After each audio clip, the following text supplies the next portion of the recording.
ar fibromialģiju dzīvoju jau 7 gadus, līdz tam, lai strādātu un censtos dzīvē, ko sasniegt, esmu sevi pietiekami pacēlusi. Fibromialģija ir hronisks sāpju stāvoklis, kas var skart visu ķermeni. 1,8, 2,9 miljoni Anglijā, 5 miljoni tikai Amerikas Savienotajās valstīs un kur vēl citas daudz valstis. Simptomi ir ļoti daudz, un tie līdzīgi daudzām citām diagnozēm, kognitīvās problēmas, ārkārtīgs nogurums, kas veidojas lēnām, un rezultāts hronisks noguruma sindroms, migrēna, spēcīga paaugstinātība, jūtība pret sāpēm, ādas jūtīgums un veidojās psiholoģiski traucējumi, trauksme, stress, miega trūkums, depresija un daudz citas. Cilvēku lielāko daļu, kas ir vāji, ieiet tiešām depresijā, un kad jau ir depresija, tad jau ir arī vēl citas sekas.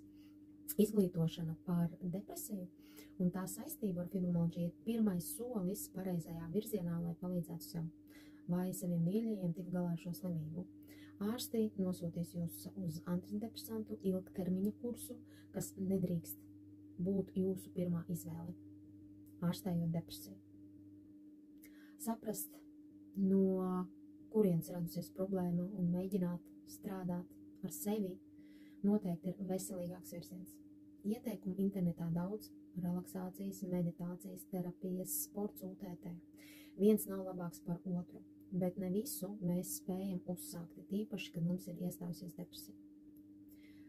Ieklausies savā ķermenī un ļauj tam pastāstīt, kas tev nepieciešams, izjūti to. Draugu un ģimenes palīdzība, atbalsts ir pats svarīgākais, protams. Tas noteikti palīdzēs. Un cienu tādas ģimenes, kas viens otru atbalsta. Turieties un veselību jums.